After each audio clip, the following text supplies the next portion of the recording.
Hello students, welcome to my channel advanced studies academy जोठारे कि आपण माने पाई पारिबे पंचम श्रेणीर समस्त पाठ्यपुस्तकर आलोचना एमानकर प्रश्न उत्तर आदर्श परीक्षा पाई संभावित प्रश्न तार उत्तर तथा नवोदय परीक्षा पाई प्रश्न उत्तर आज मु आपण मानक पाई नेकी आसीछि पंचम श्रेणीर गणित धारा बहीर प्रतिसम चित्र पाठ नंबर 4। स्टूडेंट्स, प्रतिसम चित्र कहले आमे कौन बुझुचु? आमे देखिबा एठिरे किछि चित्र दिया जाइछि। एही चित्र को जदि आमे सम द्विखंड करि पारिबा, कोनोसी एक अक्ष द्वारा सम द्विखंड करि पारिबा, ताहेले एही चित्रटी प्रतिसम अटे। एठारे गोटे कार्टून चित्र दिया जाइछि। ए कार्टून चित्र को आमे जदि गोटे अक्ष द्वारा गोटे रेखा द्वारा सम द्विखंड करि पारिबा, ताहेले एही चित्रटी हैला प्रतिसम चित्र ओ एही रेखा को कहिबा प्रतिसम अक्ष। बुझिला ना स्टूडेंट्स? ताहेले एमानक मध्य रे केउ केउ चित्र प्रतिसम चित्र हेबे आ प्रतिसम अक्ष आमे केउ केउ ठारे बसै पारिबा। ए द्वितीय चित्र गोटे गछर चित्र आमे प्रतिसम अक्ष को एपरि बसै पारिबा। एही एरोप्लेन चित्र रे आमे प्रतिसम चित्र को किपरि प्रतिसम अक्ष को किपरि बसै पारिबा? एपरि एठारे किपरि बसैबा? आमे एपरि बसैबा। आउ परवर्ती चित्र आपण मानक पई आपण माने ए चित्र को प्रतिसम अक्ष देई पूरण करिवे। तापरे आमे परवर्ती को देखिबा। एठारे दुईटी बटरफ्लाई रो चित्र दिया जाइछि। गोटे बटरफ्लाई चित्र रे प्रतिसम अक्ष दिया जाइछि, ताहेले बटरफ्लाई चित्रटी मध्य प्रतिसम चित्र अटे। एठारे किछि चित्र दिया जाइछि, एहा को आमे प्रतिसम अक्ष लगेई कि प्रतिसम चित्र जेउटा प्रतिसम चित्र ताकू चिन्हैबा आ सेथिरे आमे रंग देबा। प्रथम एठारे गोटे अम्ब्रेला चित्र दिया जाइछि। यह प्रतिसम चित्र अटे? हाँ अटे। यार प्रतिसम अक्ष केउठी? एइठी प्रतिसम अक्ष। ताहेले प्रतिसम अक्ष आमे करिबा आ सेथिरे रंग देबा। एठारे गोटे बीटल फोटो दिया जाइछि। बीटलटी प्रतिसम चित्र अटे? अटे। पेंगुइन एठारे प्रतिसम चित्र हेबो ना हेबो नाही। एठिरे एक कार्ड रो चित्र दिया जाइछि। यह प्रतिसम चित्र अटे? बिल्कुल अटे। एपरि अक्ष देले यह प्रतिसम चित्र हे जिवो। आमे स्केल और पेंसिल रे यह को भल भाबरे करि पारिबा। यह मध्य प्रतिसम चित्र अटे, किंतु यह प्रतिसम चित्र हेबो ना हेबो नाही। ताले स्टूडेंट्स, प्रतिसम चित्र को आमे रंग देबा। एपटे गोटे रंग, एपटे अन्य एक रंग देबा। परवर्ती को देखिबा। आमे जेउ चित्र प्रतिसम हे पारला ताकू आमे प्रतिसम चित्र कहिबा, आ जेउ चित्र प्रतिसम होई पारला नाही ताकू आमे कोन कहिबा? प्रतिसमता विहीन आकृति। स्टूडेंट्स, ताहेले एठी प्रतिसमता विहीन आकृति किए हेले? पेंगुइन आउ एई टेबुल टी। नेक्स्ट को देखिबा।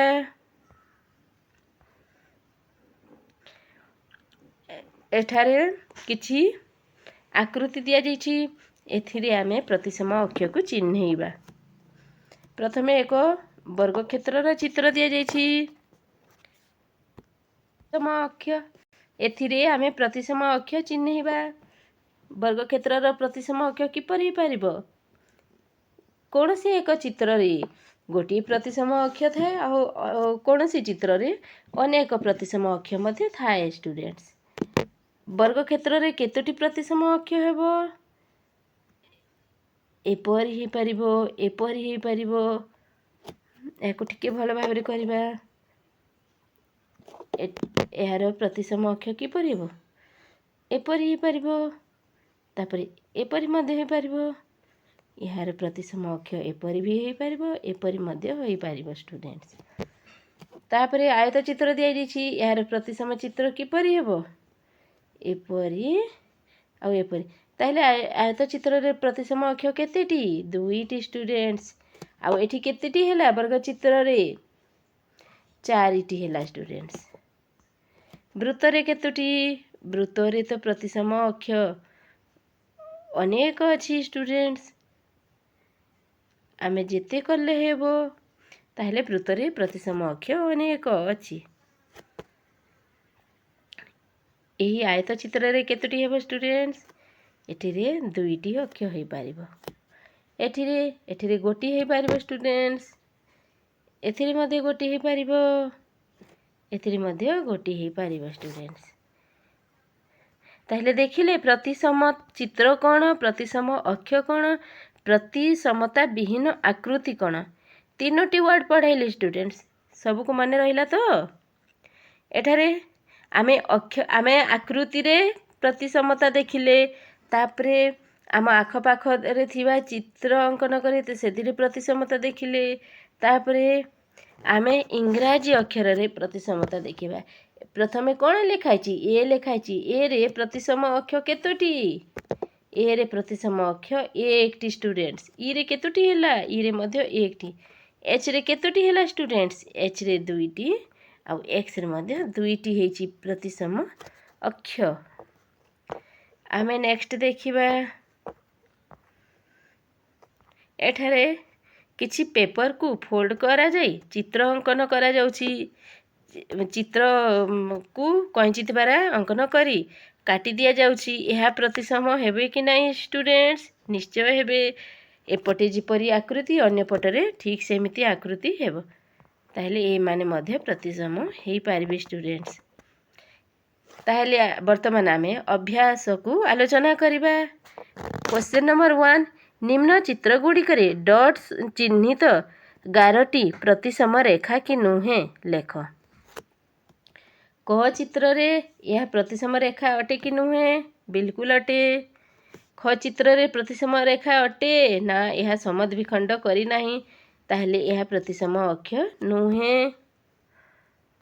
ग चित्र रे मध्य प्रतिसम रेखा नुहे एही रेखा द्वारा चित्रटी समद्विखंड हेई पारि नाही घ चित्र को देखिबा घ चित्र प्रतिसम रेखा अटे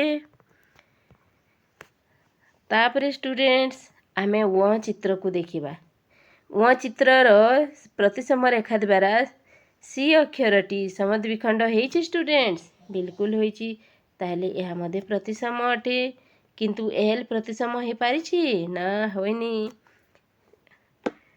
तापरे 6 नंबर को देखिबा 6 नंबर रो रेखा द्वारा चित्रटी प्रतिसम होई पारिछि बिल्कुल होई पारिछि ज चित्र रे प्रतिसम रेखा द्वारा मध्य यह प्रतिसम चित्र हेई पारिछि तापरे क्वेश्चन नंबर 2 को आसीबा स्टूडेंट्स निम्न चित्र गुडी करे प्रतिसम रेखा अंकन कर एठारे प्रतिसम रेखा किपरि अंकन करबा स्टूडेंट्स एपरि कलो हेबो ना हेबो नाही ताहले किपरि करबा यार प्रतिसम रेखा आमे एठारु आरंभ करी एठारे शेष करबा ए हेबा प्रतिसम रेखा एठिरे प्रतिसम रेखा किपरि अंकन करबा एपरि करबा आमे याकू स्केल और पेंसिल द्वारा सफा भाबरे करि पारिबा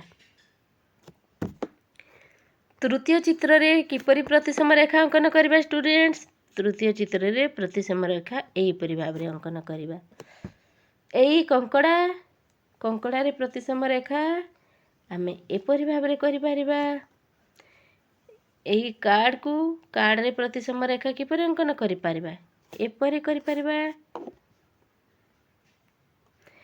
नेक्स्ट क्वेश्चन नंबर 3 को आसीबा तो तले प्रत्येक चित्र रे प्रतिसम अक्ष चिन्हट करा जायछि प्रतिसम आकृति पाइबा पई चित्र को संपूर्ण कर स्टूडेंट्स एठारे प्रतिसम अक्ष दिया जायछि आउ गोटे फाळर चित्र दिया जायछि ताहले अन्य फाळर चित्र किपरि करबा एपटे चित्र जिपरि होइछि स्टूडेंट्स एपटे ठीक सेही भलिया चित्र आमे अंकन करिबा यहा को आपण माने पेंसिल ओ स्केल रे स्पष्ट भाव में करेंगे ये चारोटी तापरे ଏଠାରେ ବିଭିନ୍ନ ଦେଶର ପତାକା ଦିଆଯାଇଛି। ଏହି ଚିତ୍ରମାନେ ପ୍ରତିସମ ଅଟନ୍ତି ନା ନାହିଁ ଏହାକୁ ଆମେ ଦେଖିବା। କେଉଁ ଦେଶର ପତାକାରେ ପ୍ରତିସମତା ଅଛି ଆମେ ତାକୁ ଦେଖିବା।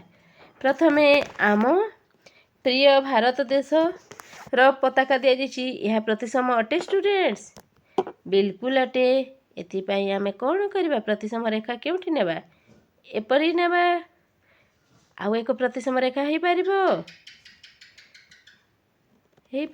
ଏପରି, କିନ୍ତୁ ରଙ୍ଗ ଅନ୍ୟାନ୍ୟ ହେଇଯିବ। ତାହେଲେ ଏହାର ପ୍ରତିସମ ରେଖା ଆମେ ଏପରି କରିବା। ତାପରେ ଦ୍ୱିତୀୟ ଚିତ୍ର ପ୍ରତିସମ ଅଟେ? ନୁହେଁ। ଏ ଚିତ୍ର ମଧ୍ୟ ପ୍ରତିସମ ନୁହେଁ। ଏ ଚିତ୍ରଟି ପ୍ରତିସମ ଅଟେ? ଏଠାରେ ରଙ୍ଗ ଠିକ୍ ଭାବରେ ଦିଆଯାଇ ନାହିଁ, ତେଣୁ ଏ ଷ୍ଟାରର ରଙ୍ଗ ଠିକ୍ ଭାବରେ ଦିଶୁନାହିଁ, ତେଣୁ ଏହା ପ୍ରତିସମ ହେଇପାରିବ ନାହିଁ। ପଞ୍ଚମ ଚିତ୍ରଟି ଷ୍ଟୁଡେଣ୍ଟସ୍ ପ୍ରତିସମ ଅଟେ? ଅଟେ। ଏହିପରି ଭାବରେ ଏହା ପ୍ରତିସମ ହେଇପାରିବେ। ଆଉ ଏଇ ଚିତ୍ର ପ୍ରତିସମ ହେବ?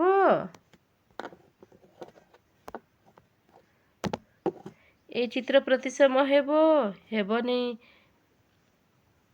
ଏହା ପ୍ରତିସମ ହେଇପାରିବ ନାହିଁ। এই ଚିତ୍ର ହେଇପାରିବ? ବିଲକୁଲ ହେଇପାରିବ। ତାପରେ ଷ୍ଟୁଡେଣ୍ଟସ୍ ଆଉ ପ୍ରତିସମ ଚିତ୍ର କେଉଁଠି? ରୁଷିଆର ପତାକାରେ ଅଛି ପ୍ରତିସମ ଚିତ୍ର। ଆମେ ଏପରି ନିର୍ଣ୍ଣୟ କରିବା। ଏତିକିରେ ଷ୍ଟୁଡେଣ୍ଟସ୍ ଆଜିର ପାଠକୁ ଆମେ ଏଇଠି ରଖିବା। ଚତୁର୍ଥ ପାଠ, ଆମ ପଞ୍ଚମ ଶ୍ରେଣୀର ଗଣିତ ଧାରାର ଚତୁର୍ଥ ପାଠଟି ଥିଲା ପ୍ରତିସମ ଚିତ୍ର। ଏହାର ପାଠକୁ ଆମେ ଭଲ ଭାବରେ ଆଲୋଚନା କଲେ, ଜାଣିଲେ ପ୍ରତିସମ କ'ଣ, ପ୍ରତିସମ ଅକ୍ଷ କ'ଣ, ପ୍ରତିସମତା ବିହୀନ ଚିତ୍ର କ'ଣ, କିପରି ଆମେ ପ୍ରତିସମ ଅକ୍ଷ ଅଙ୍କନ କରିପାରିବା, ତାପରେ କେଉଁଠାରେ ପ୍ରତିସମତା ଦେଖାଯାଏ, ବିଭିନ୍ନ ଆକୃତିରେ ଦେଖାଯାଏ, ଆମ ପରିବେଶରେ ଥିବା ବିଭିନ୍ନ ଚିତ୍ରରେ ଦେଖାଯାଏ। ତାପରେ ଆମ ଇଂରାଜୀ ଅକ୍ଷରେ ମଧ୍ୟ ପ୍ରତିସମ ଚିତ୍ର ଦେଖାଯାଇଥାଏ। ପ୍ରତିସମ ଅକ୍ଷ ଆମେ ଅଙ୍କନ କରିପାରିବା। ଏଇସବୁ ଆମେ ଆଲୋଚନା କଲେ ଷ୍ଟୁଡେଣ୍ଟସ୍। ବର୍ତ୍ତମାନ ଆମେ ଆଜିର ପାଠକୁ ଏଇଠି ରଖିବା ଷ୍ଟୁଡେଣ୍ଟସ୍। ଭିଡ଼ିଓଟି ଭଲ ଲାଗିଥିଲେ ଷ୍ଟୁଡେଣ୍ଟସ୍ ଲାଇକ୍ କରନ୍ତୁ, ଆଉ ମୋ ଚ୍ୟାନେଲକୁ ସବସ୍କ୍ରାଇବ୍ କରନ୍ତୁ, ଯେପରିକି ମୁଁ ପ୍ରତିଦିନ ଆପଣଙ୍କ ପାଇଁ କିଛି ନା କିଛି ନୂଆ ଭିଡ଼ିଓ ନେଇକି ଆସିବି, ଆଉ ତାହା ଆପଣମାନେ ଘରେ ବସି ନିଜ ମନ ଇଚ୍ଛାରେ ପଢ଼ିବେ ଆଉ ପରୀକ୍ଷାରେ ଭଲ କରିବେ। Thank you.